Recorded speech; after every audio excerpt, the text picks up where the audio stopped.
Hello and welcome to the Ellen Made Book Club.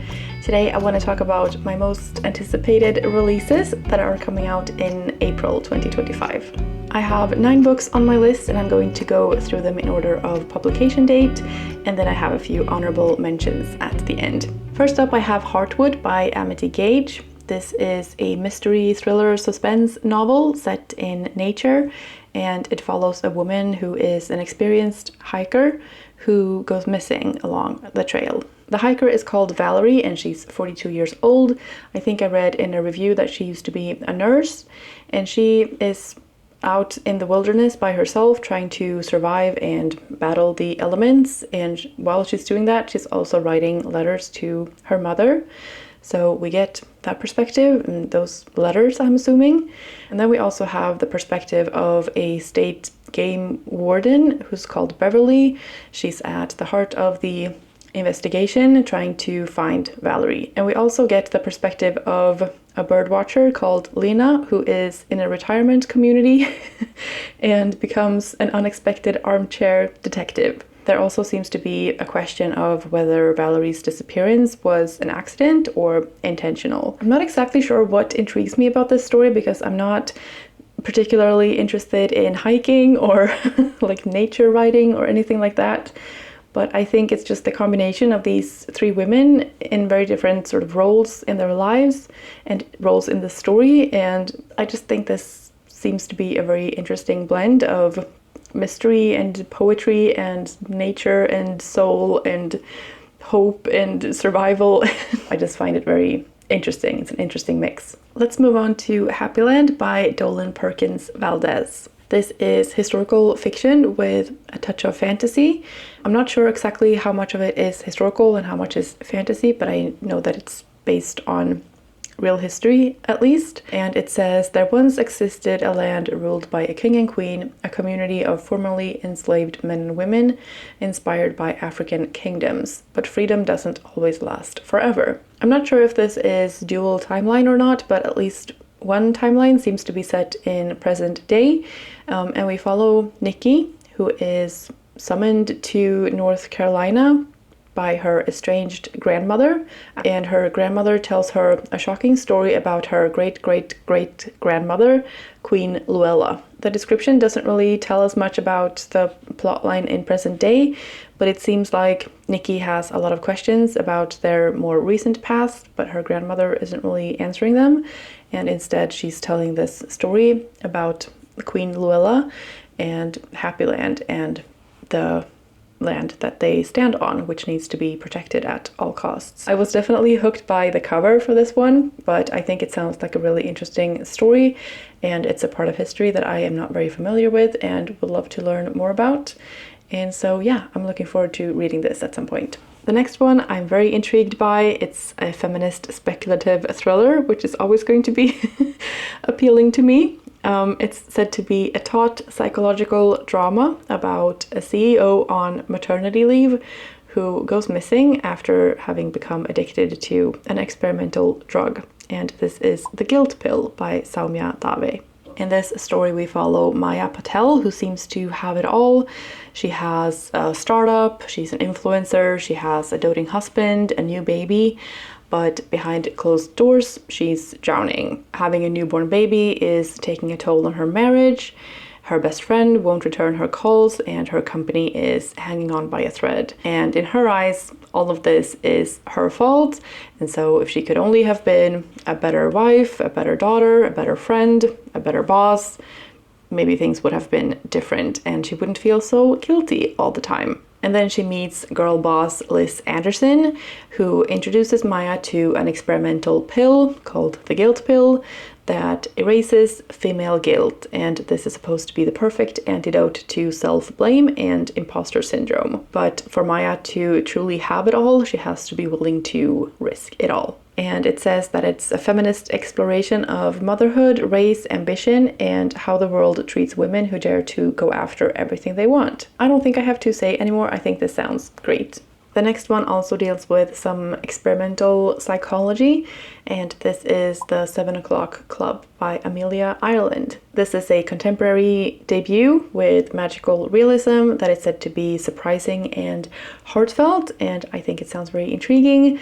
There are 4 very different people who are chosen to participate in a new experimental grief therapy. There's a lawyer with her walls up, a fragile young woman looking to belong, a musician 1 drink away from losing it all, and an interior designer facing the crumbling of her picture-perfect life. And then there's also a very perceptive group leader who makes all of these participants a bit wary, but they still keep coming back, and over the weeks they start opening up and sharing things about their lives or their story or what they're going through. And at some point there's a shocking revelation, and this new kind of grief therapy might not be that at all. I'm just very intrigued to find out what it really is or what this hidden motive is. And I think it sounds very like heartwarming and hopeful as a novel, and I think that would be a really nice thing to read these days. I also like the idea of a novel being set in a group therapy session and just learning about these characters and their stories and yeah, what's gonna happen. So yeah, I'm very intrigued about this one as well. The next book might not be for everyone, but I think it sounds like a fun time, and that is Friends of the Museum by Heather McGowan. This is a contemporary tragic comedy, and it's also like classified as weird fiction. This follows the co-workers of a legendary but troubled New York City museum that struggles with issues large and small over the course of one extraordinary day. So we follow Diane Schweb, who is the director of this major New York museum. She is awakened at like 4:30 by a text message from the museum's lawyer, and this is the start of a 24-hour roller coaster ride. On this day of the museum's annual gala, every plate that Diane has kept spinning will fall, and by daybreak, someone will be dead.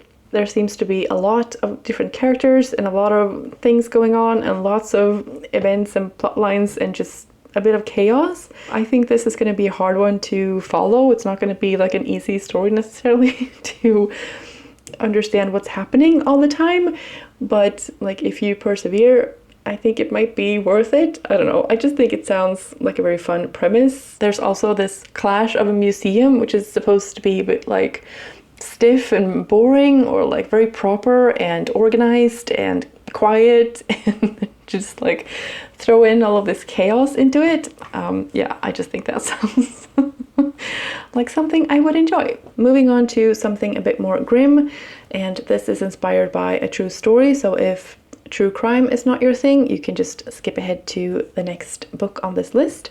But the book that intrigues me is Coram House by Bailey Seybolt. This is a historical mystery thriller that is inspired by a true story.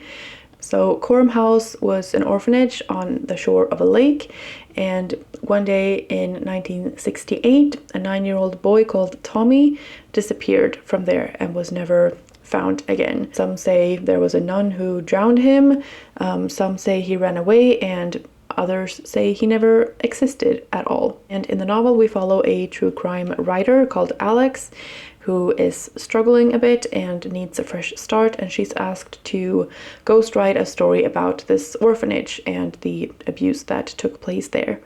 So she packs up her things and moves to Vermont, where this orphanage is, to write this story. And as she is investigating what happened, she discovers a woman's body in the lake. She's convinced that this is connected to the dark past of the orphanage, but the local police officer just thinks that she wants a good story to save her career, and so she has to find proof of her theory, or risk becoming the next victim. According to the reviews, this is not a fast-paced thriller, it's more of a slow burn investigation, but I think I might like that, and yeah, I just think it sounds like a fascinating story. I wish it wasn't based on truth in this case, but yeah, I'm still intrigued to read this story. Next up, I have another mystery thriller, and that is Every Sweet Thing is Bitter by Samantha Crewson. This is a debut novel, and we follow a queer woman called Providence, And 13 years ago, Providence reversed the family car over her own mother. Her mother survived, but Providence became a felon and estranged from her family. And now, 13 years later, the mother has disappeared under suspicious circumstances, and so Providence returns to the family home to find closure and also to confront her abusive father, who she is certain is guilty of whatever terrible thing has happened to her mother. Providence also has two younger sisters who are scarred in different ways from the attempted murder of their mother by their sister. It says it's a stunning novel that eschews picture-perfect endings and dares to tell a story about a resilient queer woman and her relentless determination to persevere. I want to know what happens and if Providence is going to find answers and sort of get redemption of some kind. And like, why did she reverse the car over her mother? Like, there are so many questions from this description, and yeah, I'm very intrigued. The next novel is written by a Danish author and was originally published in 2022 and is now coming out in an English translation in April. And that book is 11% by Maren Uthaug. This is a feminist dystopia that asks what would happen if women took over the world, and it's said to be an inverse version of The Handmaid's Tale. I've read a couple of other books about the same concept where, women take over the world. I read The Men by Sandra Newman, where the men just disappeared and there were only women left. I didn't particularly like that book.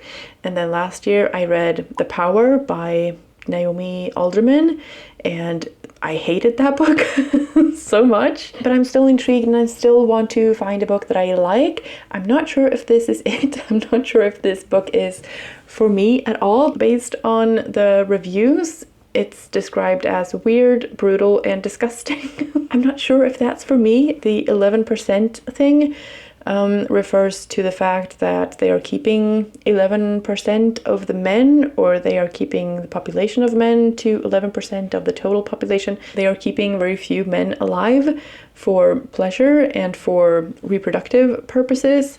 And if it's, described as weird, brutal, and disgusting, like if you could just, merge those two things together, I think you have a pretty good idea of this book. I'm not sure I'm going to be reading this, but it's just too interesting not to mention. Let's move on to the last book on my list, which is The Lilac People by Milo Todd. This is historical fiction set in Berlin in 1932, and we follow a trans man called Birdie who spends his nights at the El Dorado Club, which is the epicenter of a thriving queer community in Berlin. And during the day, he works to improve queer rights in Germany and beyond. But everything changes when Hitler rises to power and Birdie escapes with his girlfriend Sophie to the countryside, it sounds like, and they take on the identities of an elderly couple who has passed away, and they live there in isolation to keep safe. During the final days of the Second World War, they find a trans man collapsed on their property in Holocaust prisoner clothes. As the war is coming to an end, they don't have to protect themselves against the Nazis anymore, and their freedom is in sight, but they realize that they now have to protect themselves against the Allies because they are liberating the rest of the country but arresting queer people. It sounds like a very heavy story in a very dark part of our history, but it also says that this story is brimming with hope, resilience, and the enduring power of community. And yeah, it's just a part of trans history that isn't very commonly known, I would think, and at least it's not something that I have any knowledge about whatsoever. So yeah, I would be very interested to read this book. And then I have 4 honorable mentions that I'm going to go through quite quickly. The first one is Bad Nature by Ariel Courage. This follows a woman called Hester who has a lucrative job in corporate law in New York, and she is diagnosed with a terminal illness on her 40th birthday. And she knows immediately what she must do. She's going to abandon her possessions and drive to California to kill her estranged father. She hasn't made it far when she runs into John, an environmental activist in need of a ride. Part road trip novel, part revenge tale, part lament on our ongoing ecological crisis. Next up we have Murder Between Friends by Liz Lawson. This is a contemporary young adult mystery thriller. We follow 3 friends called Grace, Henry, and Allie, or rather they used to be best friends until Grace's testimony put Henry's brother Jake in prison for killing their English teacher. Now, 2 years later, Allie and Henry hate Grace, and Grace is doubting what she thinks she saw that night. Due to a mistrial, Jake is suddenly released from prison, and now the clock is ticking. His new trial date is about to be set, and he is sure to be found guilty again unless there's new evidence to prove he's innocent. So Grace, Henry, and Allie are going to have to decide whether you can trust an old friend now that they're your enemy. Next up is The Bright Years by Sarah Damoff. This is contemporary and historical fiction. It's a big-hearted family saga set in Texas. Ryan and Lillian are deeply in love, recently married, and now parents to a baby girl called Georgette. But Lillian has a son that she hasn't told Ryan about, and Ryan has an alcohol addiction he hasn't told Lillian about.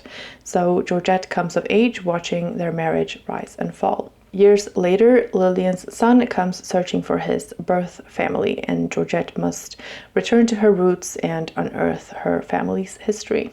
And then the last one is Blood on the Vine by J.T. Falco, and this is a mystery thriller set in a California vineyard. FBI agent Lana Burrell grew up on an idyllic Napa Valley vineyard with her best friend Jess, until Jess was murdered at the very same vineyard. Lana's father is serving a life sentence for Jess's murder, but Lana has always believed in his innocence and has always wanted to know the truth about what really happened to her childhood friend. But now that a killer strikes the valley again, Lana grasps the chance to solve the case that has haunted her entire life. She's also forced to partner with the local sheriff's office that put her father in prison. So that's my list. I hope you found a gem or two in here, and yeah, I would love to know which ones sound the most interesting to you. I know there are a couple that are going to be available to me on my audiobook app, like The Guilt Pill and The 7 O'Clock Club, and maybe also Heartwood and Bad Nature, I think. Yeah, I'm very curious about Blood on the Vine as well, and Friends of the Museum and the Lilac people, and yeah, I think they all sound good, obviously. Thank you so much for watching. I hope you're having a fantastic day, and I will see you in the next one. Bye.